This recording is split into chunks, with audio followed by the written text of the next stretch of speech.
Hello, everybody, and welcome to the Neumind Cafe podcast. My name is Zack Madsen, and I'll just be doing this episode by myself today. Usually we have some sort of dialogue going, we have an interview of sorts, but this episode will just be me in the studio, because I just felt like I had something to share. So, super exciting to get this off the ground. It's been a long journey to get here, and that's kind of what I wanted to talk about today. And so today I've just kind of been sitting at home and had a lot of thoughts going through my head, and I picked up a pen, picked up a paper, and I decided I'm gonna write down some of these thoughts. And as I'm writing, it just became evident to me, like, oh, this is an episode. This is an episode that I can share with you all. And I hope that this is helpful for some of you. I hope this is inspirational. And at the very least, I hope that this is a way for me to share with you guys what I've been kind of going through, and what, as I said, like this, it's been a process to get to this point. And so, I wanted to share that. I wanted to share that with you all. And we're going to go ahead and just title this episode. We're going to title it, What Have You Been Up To? And that's a question I often get. That's a question I've been getting a lot more recently, as people have been running into me at the store or something and going, hey, it's so good to see you. What have you been up to? And for me, this question often, it either makes me go, ooh, okay, how well do I know you? Do you know what's going on in my life? Do I have to update you about the past 10 years or something? Or like, is this like oh man, I just saw you 2 weeks ago. You know what's going on. We just caught up. Have you ever had that sort of interaction? Hey, what have you been up to? Oh, it's so good to see you. What are you doing? And then you just kind of like, ooh, okay. I don't know you super well, so I'll just give you the 30-second spiel. Or, oh, yeah, it's so good to see you too. How much time do you have? Like, let's get into this. It's a great question. It is a great question. And so, yeah, that's what I want to talk about today. And so, if we could, before we dive into that question, if you're driving, don't do this, but just follow along. But if you're not driving, if you're doing the dishes or something, I don't know, I want you to just listen and follow along with me here. And maybe close your eyes. Again, if you're driving, please don't close your eyes. But just follow along. Imagine a space. There's a field, some grass. It's a little breezy. And off in the distance, you hear... it sounds like a river. It sounds like a stream. And you walk towards this river through the grass. Walk towards this river. And it gets louder as you get closer to it. And it is a river. So you get in. It's a nice warm day. You take off your shoes. Put them by a rock or something.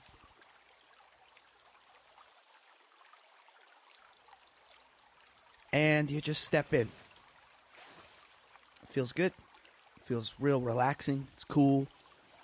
And you feel that this river, it doesn't have it's not like very forceful. It's not too strong of a current. But there is a current. There's some sort of movement. There's some sort of motion as it goes past your legs. And then you just decide to fully step in. Again, it's a nice day. It's refreshing. It's cooling. Cools you off. And you step into it. Feels real good. And then you become curious and you go with the flow. You start walking downstream. It's very easy. Easy access. You go down. You feel the smooth rocks under your feet. And then you get curious again and you wonder, what happens if I turn around? Can I go back to where I put my shoes down? Can I walk upstream now? Can I walk against this force that's coming against me? And as you start doing that, you can at first. It's pretty easy. Again, it's not a powerful river. So you start moving against it. You walk against the current here, and then you find yourself, well, I got to the point where my shoes are at that I put down before I got in, and I just want to keep walking.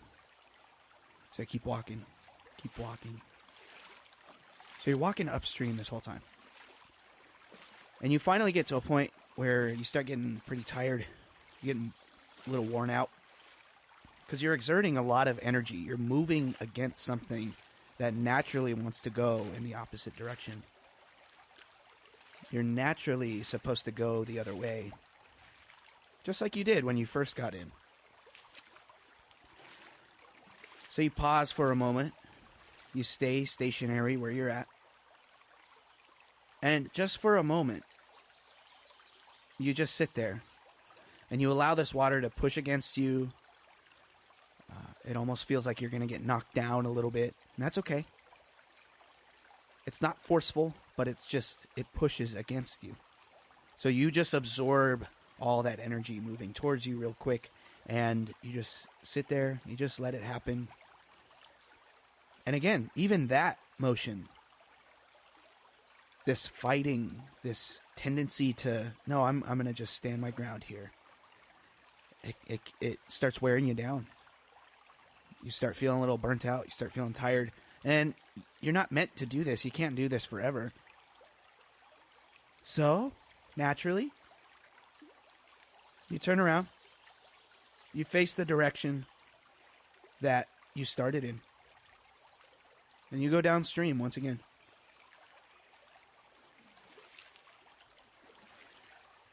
And then all of a sudden, as you're going downstream this time, you feel this, like, ease, this pressure being released almost. This, like, geez, I should have been doing this the whole time. Why wasn't I doing it in this way? Why was I fighting it so much? And you start going with the current again. You go with that flow of the river. And then you get to the point where your shoes are at again, and you go, oh, that's interesting. What if I don't even need my feet for this river? I could easily just kind of sit back and let this current take me where it needs to take me. So you do. You lift up your feet, and so now you're not feeling the rocks below your feet anymore. Your feet are up, and you're just floating, coasting, drifting down this river. Now there's no pressure, there's no strain, there's no weight that you need to carry, there's nothing but just this flow of that current.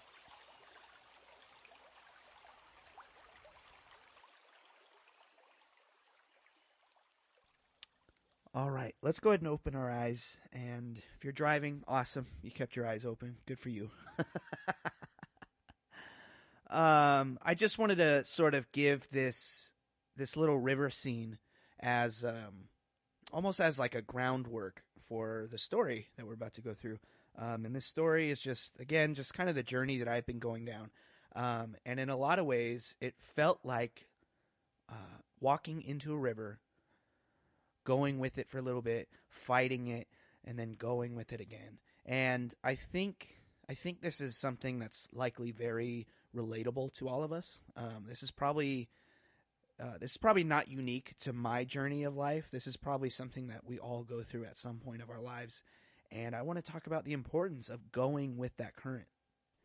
And sometimes there's something that strikes our curiosity, and we get pulled in the direction that we're just not supposed to go down. And that's okay. The constant thing of this story is the river. The river doesn't change. The only thing that changes is our will, is our intention, is our direction in which we want to travel with this river. We can fight against it, or we can go with it. And how much easier it is to just go with it. So, how does this relate to my journey? And, hopefully by me sharing my journey, that'll sort of unlock for you all of, oh, this is a real story. Okay, that's very relatable. I can put myself into that river analogy now.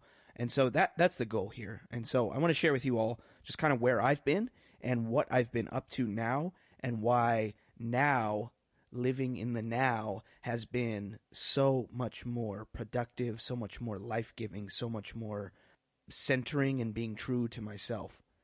And so I guess the journey starts where I put my shoes down, right? It starts where I put my shoes down on the rock, and I would say I was about 14 years old at that one location. And I was 14 years old, and I sort of made this decision. This is a decision that I made by myself. This is a decision that just seemed true. It seemed, at the time, it seemed like this was the best fit for me. And so I was 14, and this decision started with my faith. And if you've listened to any of the other episodes so far, I've already talked a little bit about my faith journey. And again, this is not like a Christian podcast by any means, and so I'm not trying to sway anybody here.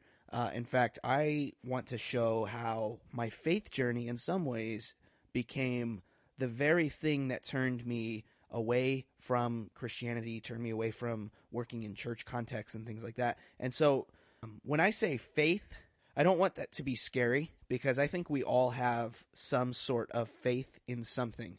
You literally could have faith in science. You can have faith in statistics, in your numbers, in history. And so when I say faith, again, don't think that that's synonymous to Christianity or like a religion, okay?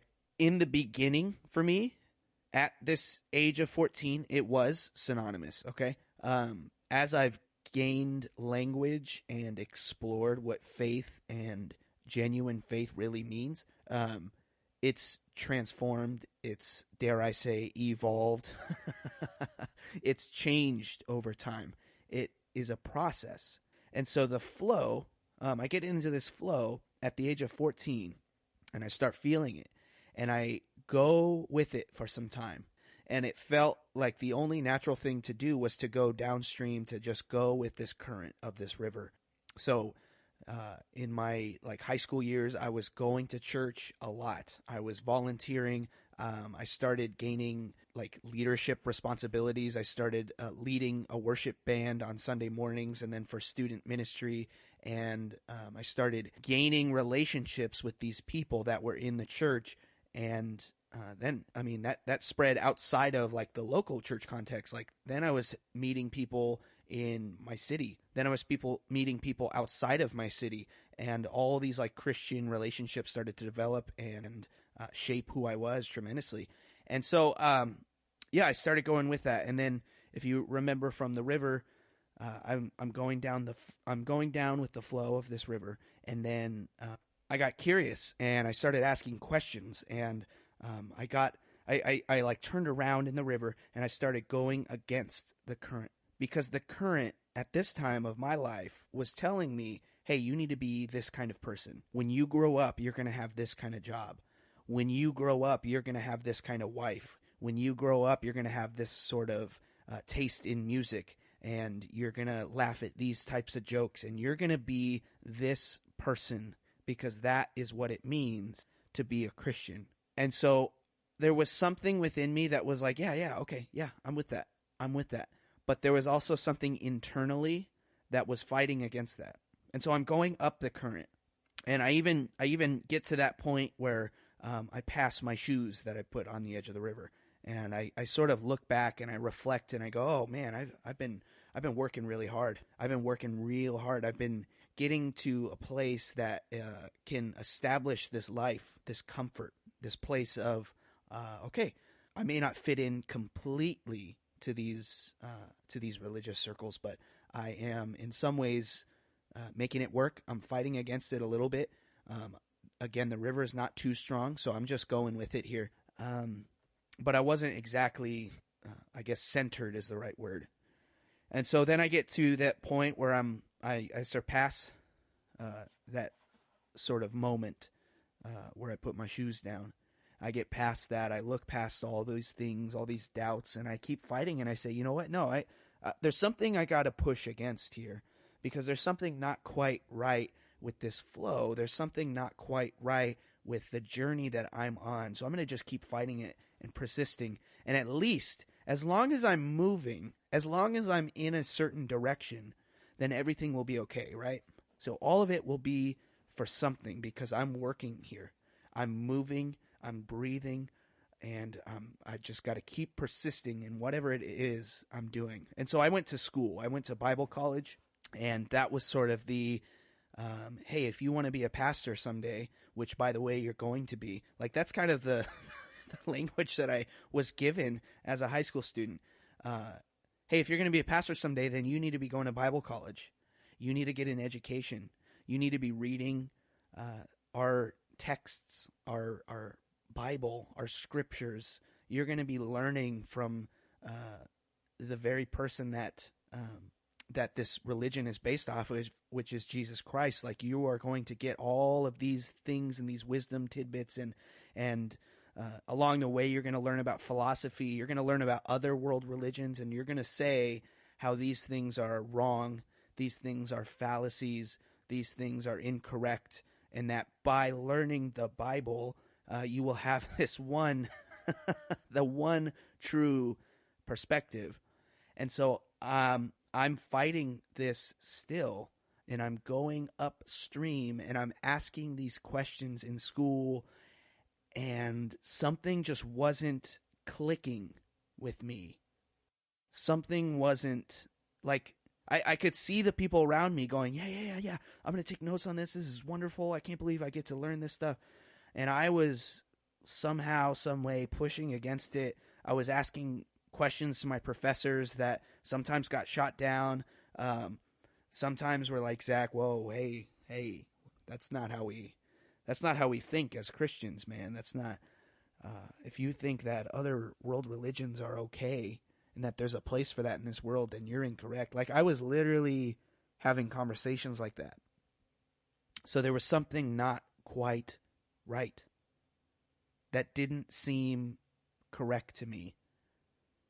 And in the grand scheme of things, if there was a God who created all things, how is it that other religions don't fit into that all things category? Or how is it that different sexualities don't fit into that? Or how is it that certain people, such as white male Christians, can be pastors, but white female Christians or people of color cannot be the chosen people to speak on God's behalf? Why is it that God created all things and God doesn't make mistakes? God inerrantly made all things, and yet there's this world that has a lot of flaws. Am I to believe that this same God who then made and created and built these things then rejects it and turns away from it? So I'm fighting. Okay? I'm fighting hard. I'm working up a lot of tension, and I'm going upstream, and I'm fighting against this, and I'm asking questions, and I'm opening the Bible to certain passages that certain pastors just don't go to because it disproves their entire argument. It goes against everything that they've built up, that they've been striving for, that they've been establishing. And I get these people starting to get angry or like upset or confused and like, Zach, hey, whoa. Hey, man, we care about you. You're going down the wrong path. There was a moment in this river analogy where I start going so far upstream, I'm going against the current, and I have to stop because I'm just exhausted and I'm burnt out. And now we're getting to more of the modern days of the today of my life of at this point I graduated from the Bible college, and I get this big piece of paper that says, hey, Zack Madsen has a bachelor's in biblical studies. I have this diploma in that, okay? And so then I only naturally it's like, okay, then you go to seminary. That's the next step here. So you go to seminary, and then you get like a full-time ministry job, and then you get you work your way up to be a pastor eventually. And so I get into seminary, I get accepted, and here's where the fighting and the questions and the, no, man, like this just doesn't sit with me. This is where I just had to stop for a moment And because I started to feel that pressure that was going against me, and I felt tired, and like I was just having this uphill battle constantly, and I'm trying to prove to people that there is a better way of doing things and that there is a different way of doing things. There's a different way of teaching that there's beauty in this world and that our world is not broken. Our world is not false. Our world is not a lie. In fact, that our world has so much beauty, so much profound qualities in its nature. Like, that's not an accident. Those things are put here for a reason. And I believe that that reason is for us to embrace it, to enjoy it, to experience it in the here, in the right now. So I take a break. And even though I'm paused, I'm still fighting, in a sense. I may not be going with full force forward in the wrong direction of this river, but I'm paused. Have you seen a rock in a river? Have you seen how the water pushes around it? It swirls around it. It doesn't crash through it. It can't. It's a rock. It's a immovable force. And so the river, as another immovable force, just finds a way to go around it. Sometimes if the rock isn't big enough, the water will crash up over it and continue to go down in the flow that it needs to go down. And so I'm like this. I'm a rock at this point. I'm just sitting there. I'm paused. I'm not fighting with diligence or persistence or force, but instead I'm just kind of sitting there and I'm stagnant as everything else is flowing around me. And so it's at this stagnant spot.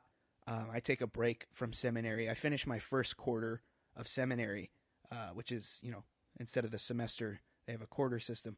I finish that up and then I go, I need to take a break here. And at this time, I had just gotten a job where I was supposed to be the professional Christian. I was supposed to have enough education at this time, and I had a full-time job where I was the director of a particular ministry.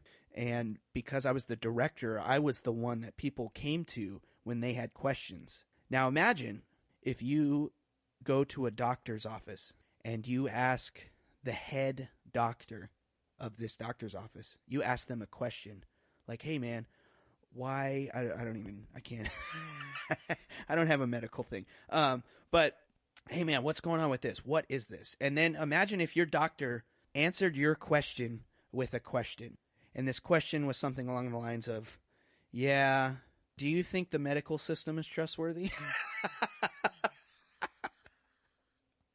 Or to continue with the doctor thing, imagine you're a nurse and you're at this doctor's office working, and there's this sort of understanding that you will eventually progress and get enough education to become a doctor one day. And so while you're there, you are going to step up into something bigger, something better, something greater someday. And your time there is very experiential. You'll get the experience you need, and you will work your way up. You will continue your education, you will work your way up, and you'll become a doctor. Now imagine if the nurse in that situation said, I just don't think medical science is important anymore. Now, to be clear, I am not like an anti-vaxxer. Okay, that's not the thing I was saying. But what I was saying is that I was in this line of work where I no longer believed in what I was supposed to teach others. And I had people coming to me for answers to questions that they had about their faith. And I said, yeah, I have those same questions about faith. Well, it doesn't sound like I'm a professional at that point, right?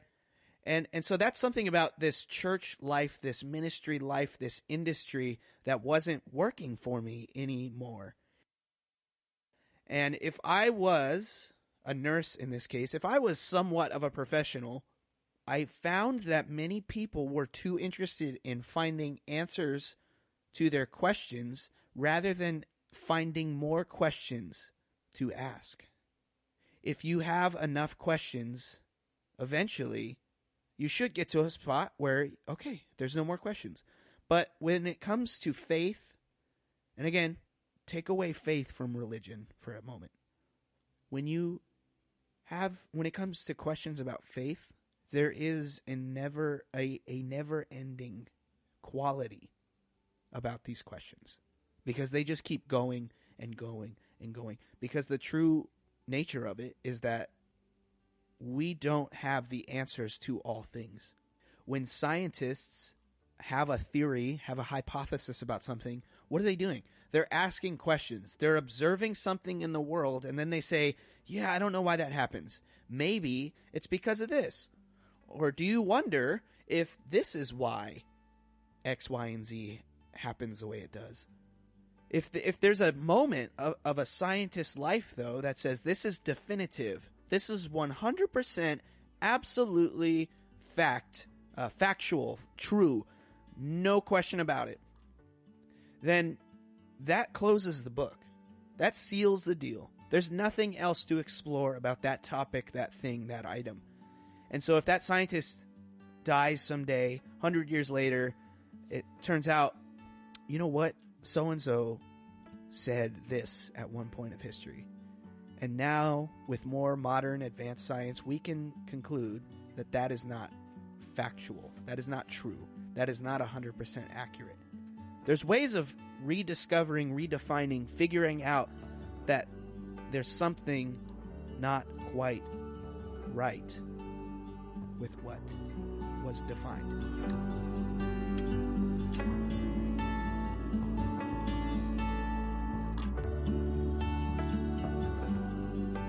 So at this part of the journey, I'm stagnant. I'm in this position where I felt almost like, okay, I could continue with this job, and I can give these people the answers, the quote answers that they're looking for. I know the textbook answer that I can give them, and the thing that I can say to them that will resonate. I know exactly how to answer this question. And yet that question, the answer wasn't always authentic, though. Because I felt like a scientist saying, yeah. I've learned from the Bible, I've learned from theology that this is the correct answer. But it felt like I was closing the book. And it felt like I was containing something that was not mine to possess. It felt like I was holding something so tightly. And in some ways it felt like I had this arrogancy.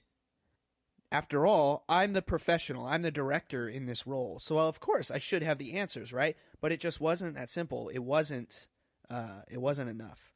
And because the things that we ask questions about when we ask questions about faith and which religion is correct and is it okay for gay people to get married? Why are we having this argument? Why are we having this discussion?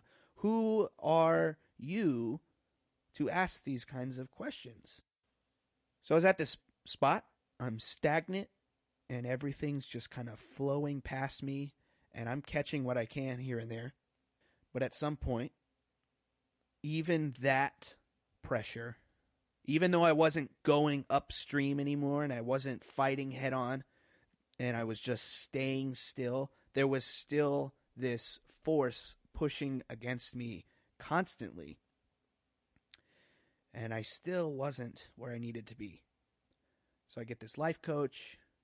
I'm trying to figure out what's going on. What am I doing? What's happening?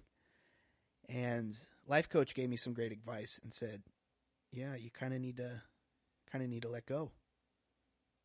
You're fighting too much. And I thought, well, I'm stationary now. Now I'm not fighting. No, you're fighting too much. You're not going with where life is guiding you right now. So I started going back. I turned around. At this point, I'm no longer stationary, and I'm walking now with the flow. And this is a point of my life where I had to step down from the position that I was in. My break from seminary turned into, this is not the line of work that I am going to pursue anymore. This is no longer the life.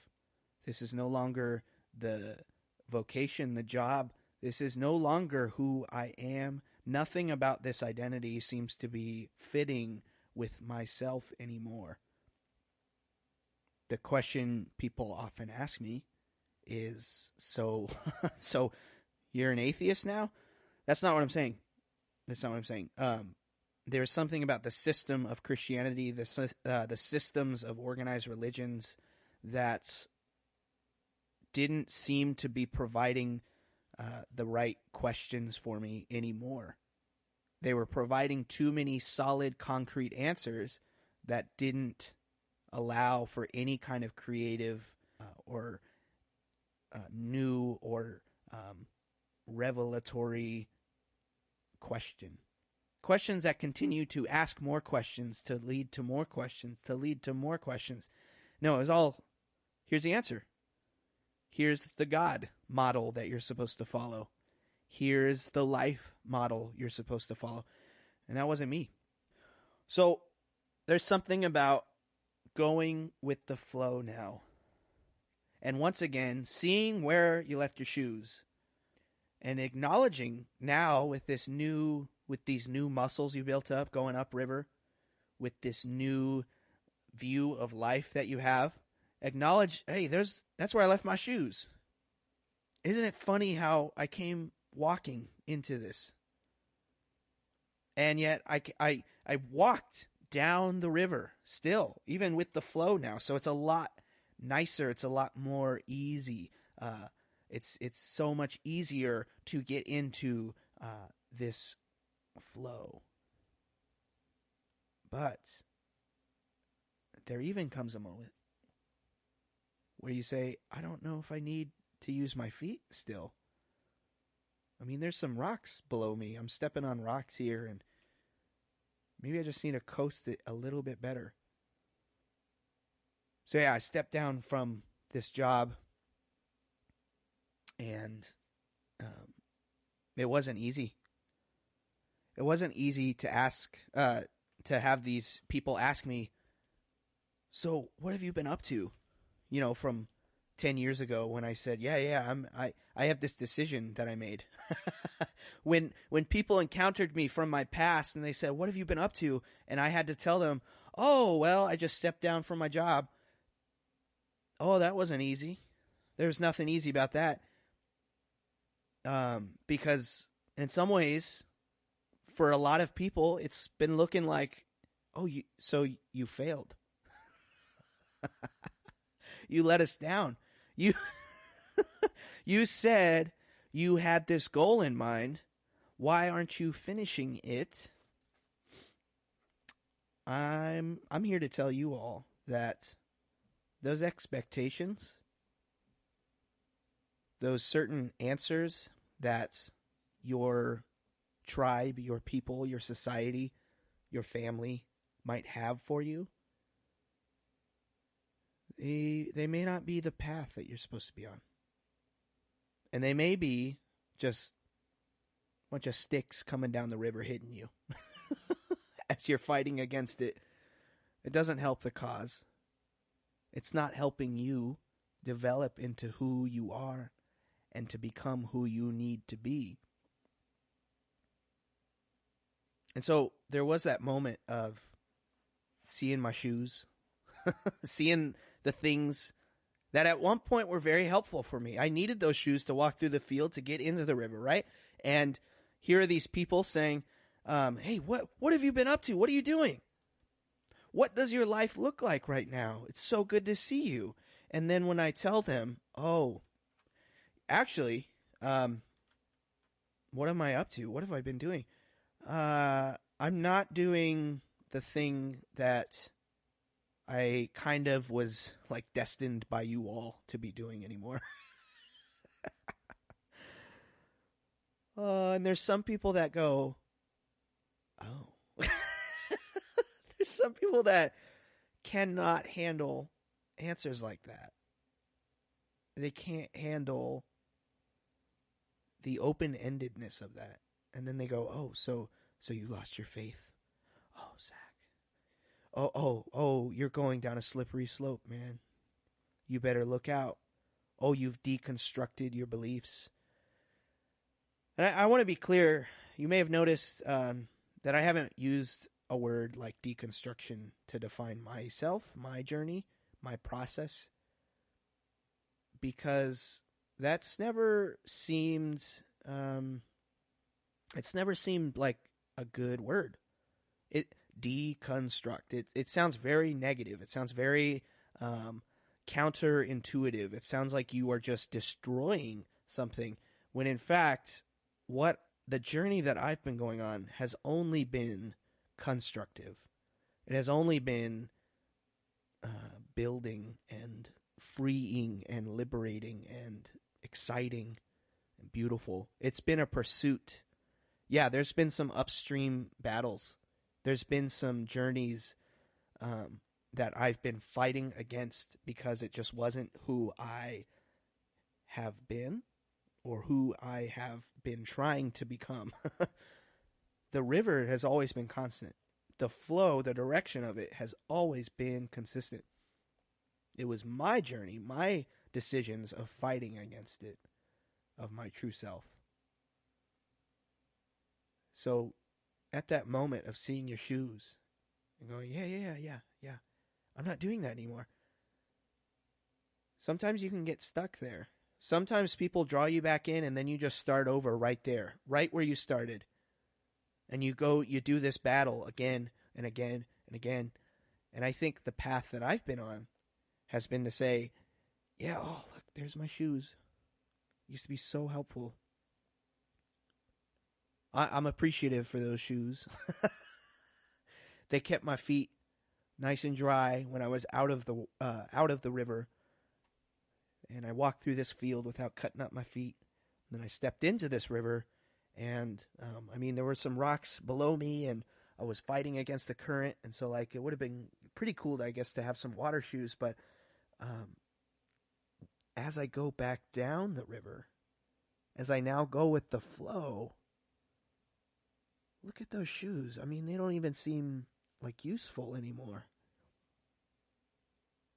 They just don't seem like it's necessary anymore. So maybe I just need to lift my feet up altogether. And as you lift your feet up out of the river, out from the ground of this river, of the riverbed, and now you're just floating and you're coasting and you're going with life. Yeah, that's where I've been. That's where I've been in this past year.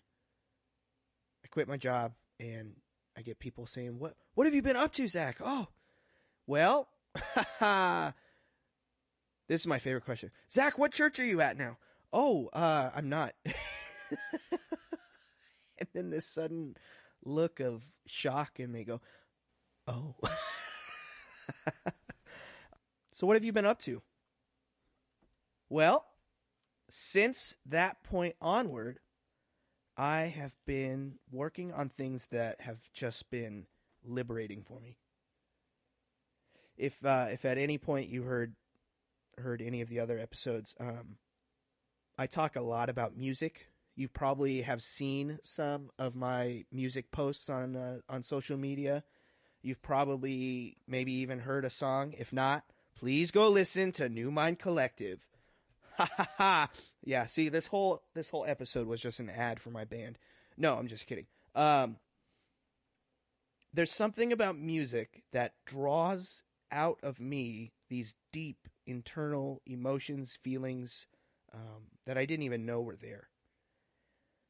It brings it out of me in a way that when I'm writing songs and it's journaling. It really is. And it goes, I write stuff down and I go, oh, no way. No way. That's what I've been feeling. It's super helpful. I'm not very visually artistic. I don't draw. I don't color. I really haven't ever gotten into any of those things. Music has been a way for me to feel that. But I do know that there's other methods of that.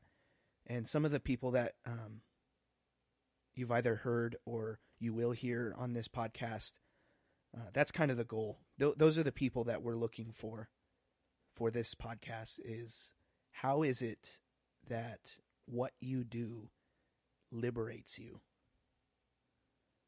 Because we don't really ask the question of what is the art form that you do? We ask the question of why do you do what you do? For those of you that have had those moments of cooking, or you paint something, or whatever creative process it is, you make it happen, and then you step back when it's done and you go, oh, look at that. Yeah, that's what I was thinking this whole time. It's been up in my head this whole time, and now it's out, and it's an expression. It has an embodiment. It's a physical form now, even though music or something like that isn't necessarily physical. As Miles said in episode 3, I think it was, there is a thingness to music. And that is so true. There is a thingness to music. There's something about it that is a relief. There's also times where I have a melody or a song or an idea stuck in my head, and if I just don't do anything with it, it literally drives me insane until I do it, until I record it on my phone, until I write it down. It's oh, I just needed to get that out. I needed to get that out, and it can drive you a little bit nuts. Yeah, but that's going with the flow. That's picking up your feet and saying, okay, here we are. Where are we going? I don't know. We'll have to see. Some of it's explored, but oftentimes it's all very necessary to just see how it unfolds. So, music, Neumind Collective. That's been one of those things. What have you been up to? I've been working on this thing called Neumind Collective. I've been working on my own music and releasing it and recording, mixing, mastering. Two good friends of mine, Cole and Doug, they helped me out. They record some stuff. We did a cabin trip, and we recorded so many songs that I've just had in my songbook. And I shared some of these songs with them, and they're like, oh my gosh, yeah, we can record stuff with that. And they did, and we went up to Big Bear, and we brought a bunch of, if you don't know, Big Bear's like a ski resort town, and we had a buddy that has a cabin. We went up there and we recorded some music, and I've just been working real hard on it at home now, just mixing, mastering, making it sound like top-notch quality, and just to hear these things, these thoughts that I've had come to life is insane. It is an amazing feeling. So what have you been up to? I've been working on something called Neumind Collective. At this time of recording, we have a single song that has been released on all the streaming platforms and all that. Neumind Collective, check it out. And there's so much more on its way. Literally, I think there's 3 albums that I keep jumping to and working on and adding things, and just all these things I've been super excited about. What have you been up to? I've also been working on this podcast here. Like I said, this is season 1, and I mean, I don't know. This kind of started back in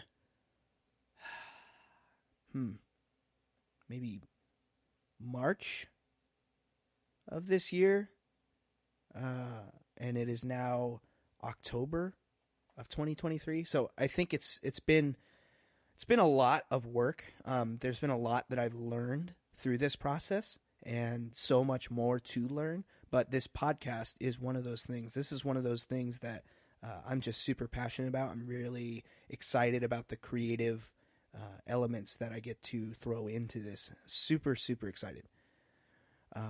So, Neumind Cafe podcast, here it is. What have you been working on? What have you been doing? I think the other thing I've been working on is getting a small business started. And so all of these things, the Neumind Cafe, the Neumind Collective, you might be saying like, why do those sound super, super similar? It's because I want this all to be branded under one sort of umbrella. I mean, think about like Google. Google has Google Chrome, Google Docs, Google Drive. Like, it's all under Google, and you know that it's all Google, but they're like different facets of the company, right? Or like Amazon, Amazon Prime, Amazon Music, Amazon Prime Video. So like, I mean, there's all these different aspects of what this one company envelops and does. But overall, the brand of Neumind Cafe encompasses each of these things because each of these things embodies a form of creative expression that I am trying to release and that I am trying to put out into the world. And so by putting it all under one thing, it's super helpful. And so the other part of this business then is roasting coffee. And this is something I know very little about, but I'm learning so quickly about. I'm getting so much experience roasting coffee, getting things going as far as, so I mean, in the span of, 6 months, I created a business plan, and this business plan is, again, to roast coffee, but to sell it to, I would love to sell my coffee product at local farmers markets. I've worked out a schedule. I haven't done anything as of yet, but I've worked out a schedule where I can go to these farmers markets and have like a 40-hour work week. That's a full-time job, going to these different farmers markets and making thousands of bucks a week by roasting coffee. I got a coffee roaster just this past week. I'm super excited to start using it to learn all about how to make coffee, how to roast coffee. And for those of you that don't know, drinking coffee is a lot like drinking wine. There's a lot of flavors that come out of certain coffee beans, little notes like this note. There's notes of chocolate in this one, or cinnamon, or, there's all kinds of different flavors that get brought out of coffee in a very particular way of how you roast it, where you get the coffee beans from, different beans from around the world. And so like I have like this sampler pack of coffee beans that I will begin working with. And I'm just so excited to get this going. Yeah. So I don't want this to sound like an advertisement by any means, but as far as, hey Zach, what have you been up to? Well, this is it. This is what I've been up to. I've been working really hard on getting these things going, and this is just kind of the dream that I have. And I hope to someday open up a physical coffee shop, because right now Neumind Cafe is simply just an online platform. It's a website, but I want this to be more community centered than anything we've ever seen. I want this to be something where artists and creative people can come and express themselves freely, so that they have a space to operate, to communicate, to collaborate with other people. And this is how I want to do it. So, yeah, what have you been up to? What have you been up to? And I want this to be known too, that because it's a community, you just heard me explain what I've been up to, but now I'm asking you all the question, what have you been up to?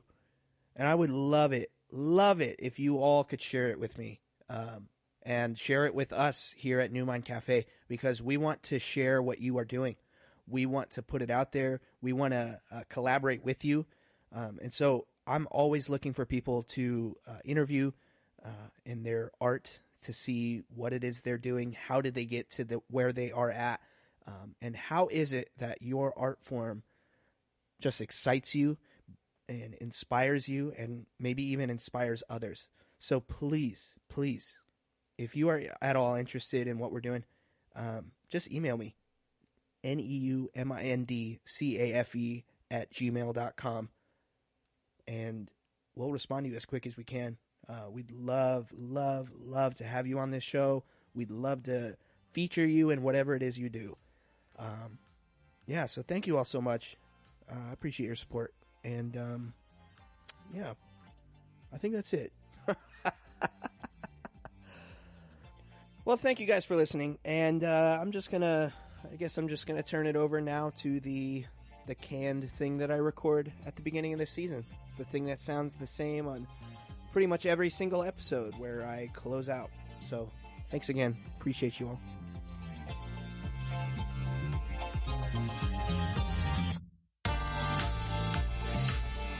Thank you all so much for listening to the Neumind Cafe podcast. We really appreciate your support with this journey of exploring creative people and getting inspired by many different art forms. If you enjoyed the music on this episode, well, that was all original work by me, and if you want to hear more original music, you can check out our band called Neumind Collective. When I'm not working on music or podcast episodes, I'm working on the other component of my small business, which is roasting coffee. So if you want to follow along all of what my business Neumind Cafe is doing in the coffee and the arts industries, then please check out our website at www.newmindcafe.com. On there you'll find upcoming events, gigs, podcast episodes, music, products, and all the links to the social media and platforms to stream music. If you are enjoying this podcast, please like, subscribe, leave a rating, or comment wherever you're hearing this podcast. And please share this with others. We are trying to spread the word about what we are doing, and we want to include others in this as well. So if you or someone you know is creative and wants to share, then please email us at neumindcafe@gmail.com. Thank you all again, and have such a great day.